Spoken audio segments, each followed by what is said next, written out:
Olá, crianças, tudo bem? Estamos iniciando a nossa segunda aula de língua portuguesa de hoje e continuamos falando sobre poema. Só que esse poema é aquele poema diferente, é um poema concreto, que a gente consegue ver através dele imagens. Então, nós vamos revisar nessa segunda aula os poemas visuais. E na aula de hoje, nessa segunda aula, iremos desenvolver a habilidade de apreciar poemas visuais e concretos, observando efeitos de sentido criados pelo formato do texto na página, distribuição e diagramação das letras, pelas ilustrações e por outros efeitos visuais. E eu começo chamando a sua atenção para lembrar do nosso projeto de fluência. Hoje é o primeiro dia e no primeiro dia você vai fazer a leitura silenciosa. Então, depois de assistir às suas aulas, você vai pegar o seu texto de fluência dessa semana e fazer a leitura silenciosa, iniciando esse projeto. E vamos fazer a leitura do nosso texto, da leitura de leite de hoje, dessa segunda aula. No texto de hoje eu vou falar para vocês alguns versos de uma música que é muito bonita, muito interessante. E o título dessa música é Eu Descobri que as Coisas Boas da Vida São de Graça. Acompanhe comigo a leitura. Eu descobri que as coisas boas da vida são de graça, não custam nada. Eu descobri que o mundo inteiro pode ser o meu jardim, a minha casa. O teu abraço não custa nada. E quando tudo parecer que está perdido, dê uma boa gargalhada. Eu descobri que o mundo inteiro pode ser o meu quintal, a minha casa. O pôr do sol não custa nada. A brincadeira não custa nada. A nossa história não custa nada. A fruta no pé não custa nada. Água da fonte não custa nada. Banho de sol não custa nada. Um bom amigo não custa nada. E quando tudo parecer que está perdido, dê uma boa gargalhada. Essa música é de composição de Eduardo Bologna e Paula Santisteban. É uma música que fala sobre as coisas da vida da gente, que tudo que a gente tem ao nosso redor, que não custa nada, pode ser melhor aproveitado e são coisas muito boas. Vamos dar continuidade à nossa aula falando sobre poemas visuais, fazendo uma revisão sobre poemas visuais. E por isso, vamos à hora da nossa leitura do texto do gênero. O texto do gênero de hoje é esse aqui. Pôr do sol é o título do nosso texto. Primeiro eu quero que vocês olhem para essa imagem. O sol ele está lá no horizonte, ou seja, em linha reta com o nosso olhar, e ele está se pondo. A cor dele é um amarelo avermelhado quando ele está se pondo lá no horizonte. E é sobre isso que esse poema se trata. Vocês vão observar que eu trouxe esse poema aqui para vocês no formato que a gente costuma ler, que é organizado em versos e estrofes. Mas eu vou apresentar o poema como ele é, que é um poema visual. Primeiro, vamos fazer aqui a leitura do texto do poema. Pôr do sol. O que pode ser mais belo do que nosso astro em rubro amarelo na tangente do horizonte? Esse texto é de Fábio Bahia. Vocês observaram que o poema ele trata sobre o pôr do sol, sobre o astro, que é o sol, se pondo no horizonte. E ele fala justamente que é rubro amarelo, ou seja, avermelhado e amarelo quando ele está se pondo. Agora vamos conhecer como é o formato desse poema no modo visual. Olha só, o poema de Fábio Bahia, ele é dessa maneira, considerando a própria escrita dele, o poema escrita visual, o poema visual. Você vai observar que ele faz a leitura que, olha só, como se o sol ele estivesse lá no horizonte. O formato do nosso poema é como se o sol estivesse no horizonte. E aí você começa a fazer a leitura e faz um círculo que foi pintado aí de amarelo e também com tom avermelhado para mostrar, para representar a parte escrita do poema. Vamos fazer aqui a leitura novamente. Pôr do sol. O que poderia ser mais belo do que nosso astro em rubro amarelo na tangente do horizonte? Observaram? Nosso astro em rubro amarelo é a frase que está mostrando o desenho, né, o formato do desenho do sol. Esse é um poema visual. Por quê? Porque ele apresenta características visuais que atraem a atenção do leitor assim que ele olha. De imediato, a gente não faz a leitura do texto, a gente faz a leitura da imagem. Por isso que nós vamos revisar aqui as características do gênero, que é o gênero poema visual. Então, os poemas visuais, vamos ver as características do gênero.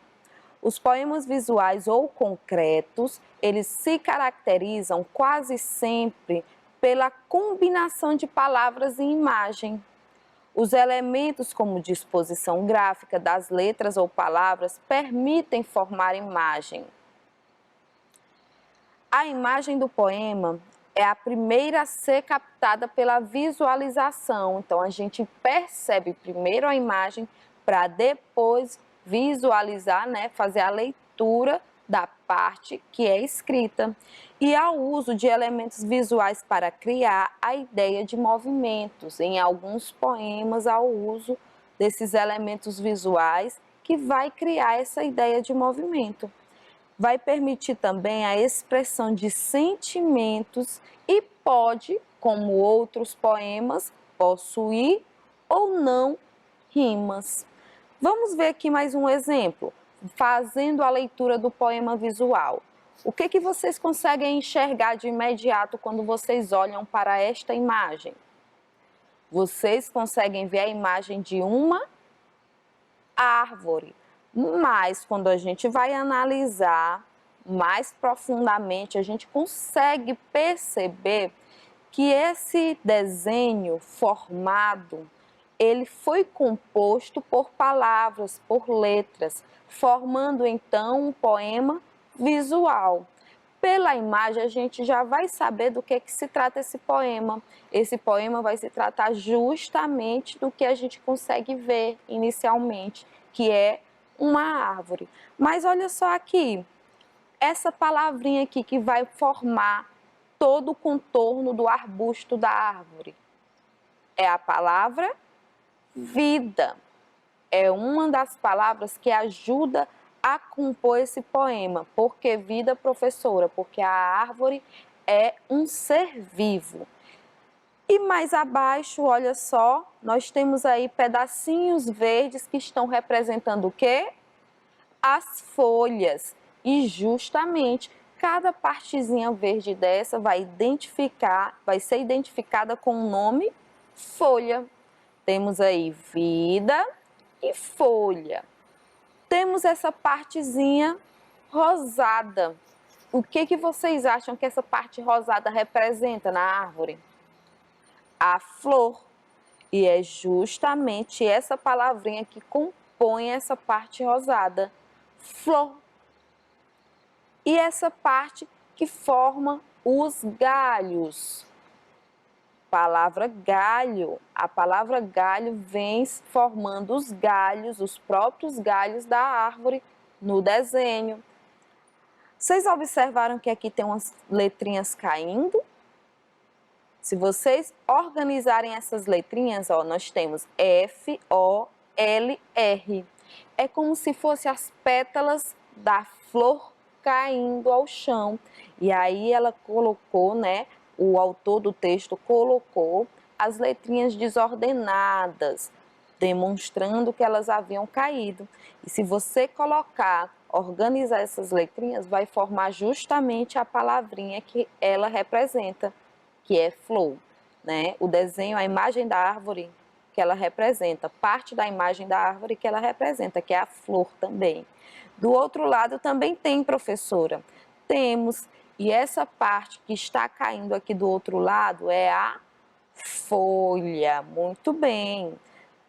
Se nós organizarmos as letras que estão aí caindo da árvore, elas vão formar a palavra folha. E tanto essas letrinhas da palavra flor deste lado, quanto as letrinhas da palavra folha deste lado, estão representando as pétalas da flor caindo e as folhas da árvore caindo. Por isso que elas estão assim soltas, certo? Temos aqui o nome do lugar onde a árvore ela fica plantada, onde ela fica fixada. Ela fica fixada onde? Na terra. E temos o que cresce dentro da terra para manter ela firme, que é a raiz. E aqui ao meio nós temos a palavra tronco, que é o que dá toda a estrutura da árvore. Vocês observaram como nós vemos primeiro na imagem o formato que ele representa, né? Nós vemos no poema visual o formato que ele representa. Então, o que nos atrai no primeiro momento, logo que a gente olha, é a imagem.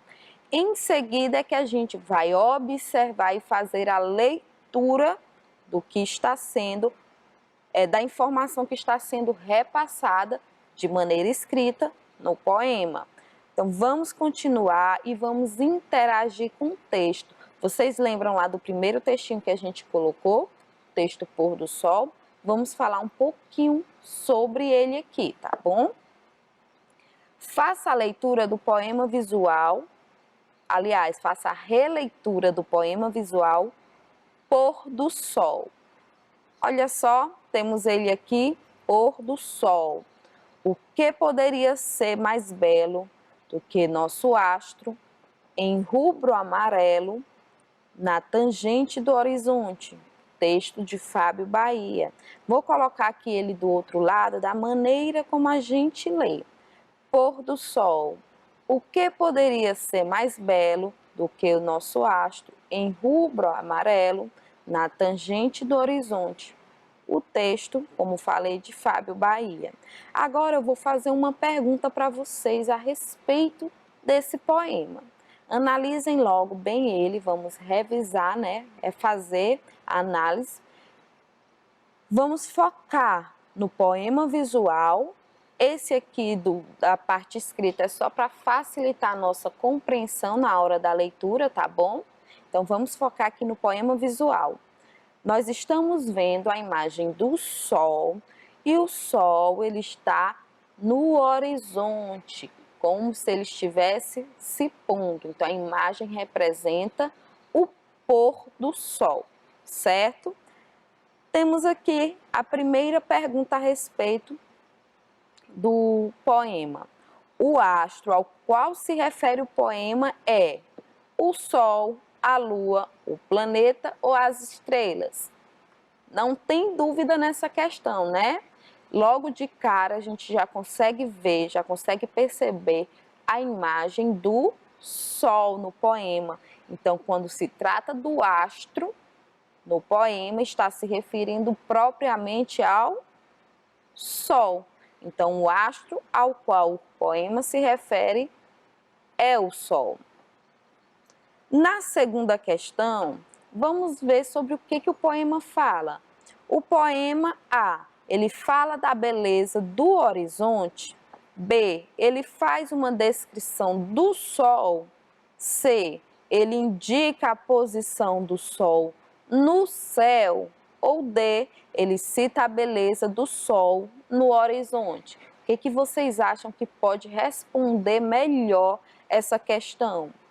Bom, na letra A diz que ele fala da beleza do horizonte. Analisando o poema, ele fala da beleza do sol, quando o sol está se pondo no horizonte. Então, a gente não pode considerar a letra A. Letra B, ele faz uma descrição do sol?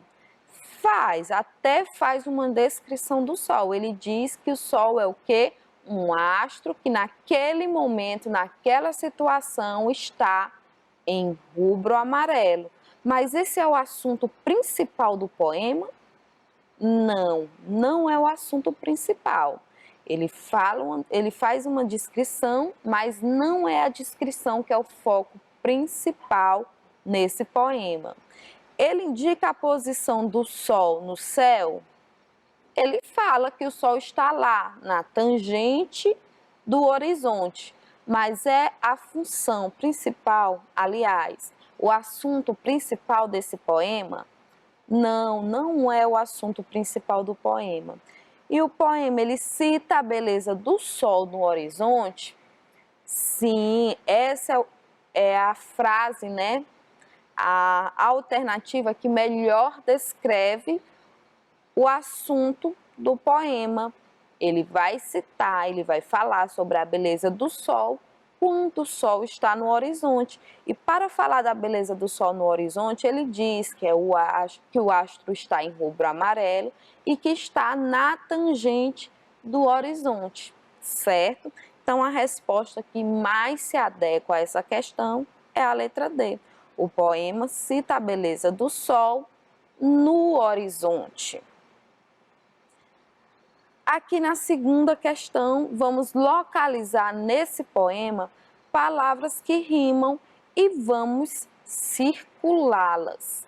Lembram que eu falei para vocês, um poema visual, ele pode ter ou não palavras que rimam, assim como em outros poemas. Vamos verificar aqui se nesse poema Pôr do Sol nós temos palavras que rimam. O que pode ser mais belo do que nosso astro em rubro amarelo na tangente do horizonte?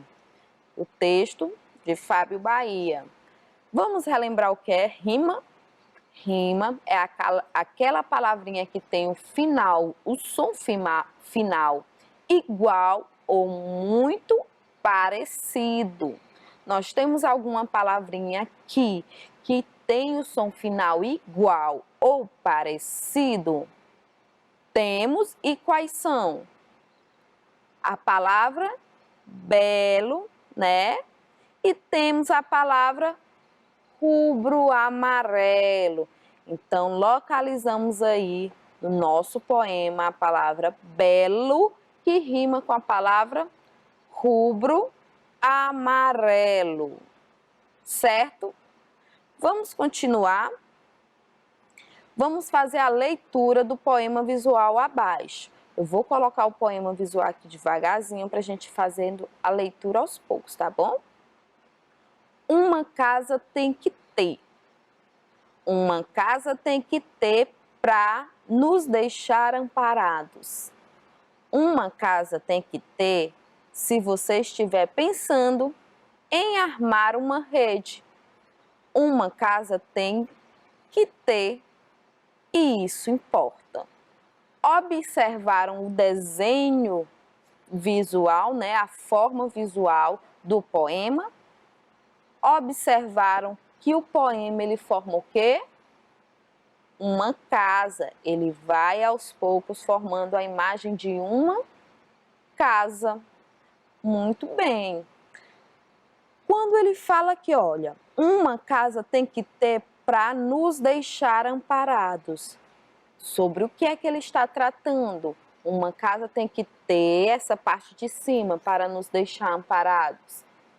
Está se referindo um teto. O teto tem que existir na casa para que a gente se sinta amparado, coberto, protegido. Uma casa tem que ter, olha só, uma casa tem que ter, se você estiver pensando em armar uma rede. O que uma casa tem que ter se você pensa em armar uma rede? Além do armador, a parede. Nós precisamos ter a parede para colocar o armador, para armar a rede. E aqui no finalzinho, uma casa tem que ter, e isso importa. O que que uma casa precisa ter? Aqui nessa imagem, o que que a gente entende? Uma porta, porque a porta é que vai permitir que a gente consiga entrar na casa. Então, uma casa tem que ter, e isso importa, tem que ter a porta, tá bom? Agora vamos às questões relacionadas a esse poema. Que imagem o poema visual ao lado representa? É fácil essa questão. Qual é a imagem? A imagem de uma casa. Representa uma casa. Mais uma questão. O tema do poema é, letra A, o que é necessário ter em uma casa? Que falta em uma casa? Os cômodos que uma casa possui ou a utilidade das partes da casa? O que vocês acham? Olha só, crianças, essa informação é bem interessante. Ela fala para que serve essas partes da casa, né? Ela vai falar sobre a utilidade do teto, ela vai falar sobre a utilidade da parede e vai falar da importância também que uma porta tem em uma casa. Então, ele fala sobre a utilidade das partes da casa, ok? Nós vamos aqui ligar os versos do poema às partes da casa que estão sendo representadas por ele. Então, nós temos aqui, uma casa tem que ter para nos deixar amparados. Uma casa tem que ter se você estiver pensando em armar uma rede. Uma casa tem que ter, e isso importa. Então, do outro lado, a gente vai colocar agora as partes às quais cada um desses versos, né, podem estar relacionados. Nós temos porta, teto e parede. E vamos lá, eu já fiz a interpretação com vocês, vamos ver se vocês estavam atentos e vamos verificar aqui. Nesse primeiro quadrinho que diz, uma casa tem que ter para nos deixar amparado. Precisa ter a porta, o teto ou a parede, de acordo com o poema. Precisa ter o teto. Vamos colocar, perdão crianças, eu acabei esquecendo de colocar aqui do lado o poema para que vocês visualizem melhor. Olha só, eu vou até identificar o primeiro verso, olha. Uma casa tem que ter para nos deixar amparados. Qual é a parte da casa a qual se refere esses versos? Se refere ao teto. De acordo com o texto, uma casa tem que ter para nos deixar amparados o teto. Aqui, uma casa tem que ter se você estiver pensando em armar uma rede. Vamos localizar aqui essas informações. Uma casa tem que ter se você estiver pensando em armar uma rede. Qual parte se refere? A porta ou a parede? A parede, muito bem. E por último, uma casa tem que ter, e isso importa. Aí nós temos aqui, olha, no formato da porta, formando, né, a porta, a imagem da porta. Uma casa tem que ter, e isso importa. Temos aí o formato da porta. Pronto. Então, já associamos aí os versos do poema, né, a cada parte da casa que ele está representando. E agora nós vamos relembrar um pouquinho sobre o que nós estudamos hoje. Estudamos na primeira aula sobre poemas, relembramos características dos poemas Falamos sobre rimas também. Nessa segunda aula, nós relembramos outro tipo de poema, que é um poema concreto ou poema visual, que é esse que permite que nós vejamos, através da imagem formada pelas palavras, pelo jogo de palavras e o jogo de letras, né? Dentro da página, dentro da folha, permite que nós visualizemos uma imagem com a qual o poema escrito vai se identificar. E para isso nós observamos hoje 3 poemas: o do pôr do sol, observamos o da casa e observamos o da árvore. E fizemos a análise desses 3 poemas, interpretamos esses 3 poemas. Nós observamos também que tanto no poema visual, né, quanto no poema que a gente já conhecia antes, né, já trabalha bastante, que é o que está organizado em versos e estrofes, ele pode ou não possuir rimas, né? Então, são características comuns aos 2 tipos de poemas que nós apresentamos, que nós reapresentamos, estamos aqui fazendo revisão na aula de hoje. Fizemos atividades de leitura e interpretação de texto do gênero poema, tanto o poema organizado, né, em versos em estrofes, quanto o poema visual, que permite que a gente visualize o que o poema está querendo nos transmitir através da imagem composta pelo seu jogo de letras e palavras. Ok? E é isso, crianças. Agradeço pela presença nas aulas de hoje. Eu espero que você tenha aprendido muito sobre o tema e que tenha relembrado algumas coisas que já tinha passado pela sua memória e você não recordava mais, reforçado essa lembrança. E eu aguardo você na nossa próxima aula de língua portuguesa. Um grande beijo e até breve.